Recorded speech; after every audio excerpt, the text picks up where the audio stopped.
दुर्गुण जीवन में नेगेटिविटी को बढ़ाता है और मानव को पतन की ओर ले जाता है। अतः अपने दुर्गुणों को पहचान कर उन्हें दूर करने की कोशिश करनी चाहिए। आइए सुनते हैं गुरुजी और उनके शिष्य की कहानी। एक गुरुजी थे जो अपने एक शिष्य को जो घर जा रहा था उसे उपहार स्वरूप एक दर्पण देते हैं और कहते हैं ये दर्पण वो भाव दिखाता है जो सामने वाले के मन में चल रहा है।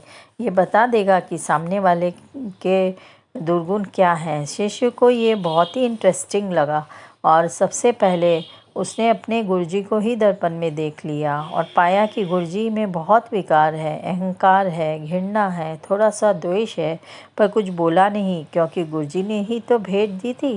वह उनको प्रणाम कर आगे बढ़ा। रास्ते में जैसे जैसे मित्र मिले वह सबकी परीक्षा लेते जा रहा था। क्यों उसके पास ऐसा खिलौना आ गया था कि वह सबको परख सके, उनके दुर्गुण, उनमें क्या क्या दुर्गुण भरे हैं वो देख सके। तो उसने अपने दोस्तों को देखा तो किसी में गुस्सा, किसी में द्वेष, किसी में बहुत सारे विकार और वह सबको बुरा मानने लगा। कैसे लोग हैं, कितना गुस्सा भरा है इनके मन में, कैसी दुनिया में मैं जी रहा हूँ। थोड़ा आगे गया तो एक रिश्तेदार मिले तो उसने वही दर्पण उन्हें भी दिखा दिया। जैसे ही उन्होंने देखा, इस शिष्य ने देख लिया कि ये भी वैसे ही हैं, ये दुनिया बेकार हो चुकी है। यहाँ तक कि मेरे गुरुजी जिन्हें मैंने आदर्श माना, उनके अंदर के विकार नष्ट नहीं हुए हैं, घृणा भरी पड़ी है, अहंकार भरा है।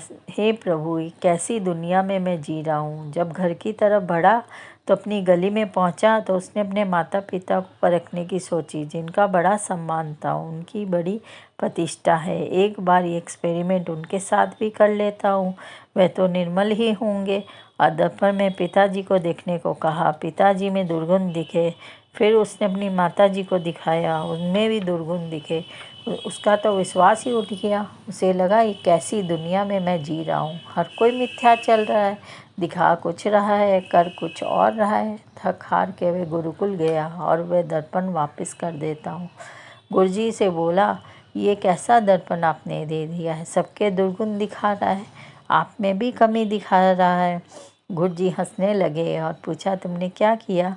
मैं सबको दर्पण दिखा रहा था और उनके दुर्गुण देख रहा था, सबको परख रहा था। गुरुजी ने तुरंत दर्पण लेकर उसका तेज शिष्य की ओर कर दिया और कहा, अब देखो।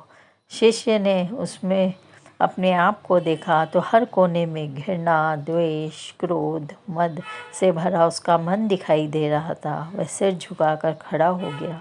गुरुजी ने कहा, बेटा, ये दर्पण इसलिए दिया था कि तुम अपने दुर्गुणों को देखो, अपनी बुराइयों को पहचानो और उनको ठीक करो। तुमने भी वही किया जो और लोग कर रहे हैं, दूसरे की बुराइयों को देख रहे हैं, दूसरे की कमियों को ढूंढ रहे हैं, उस पर डिस्कशन कर रहे हैं। अपनी कमी, अपनी बुराई को कोई ध्यान नहीं दे रहा है।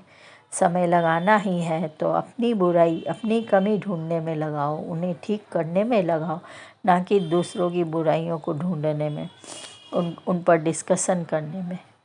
मेरी कहानी को लाइक सब्सक्राइब करना ना भूलें ताकि मेरी कहानियाँ आप तक पहुँचती रहे।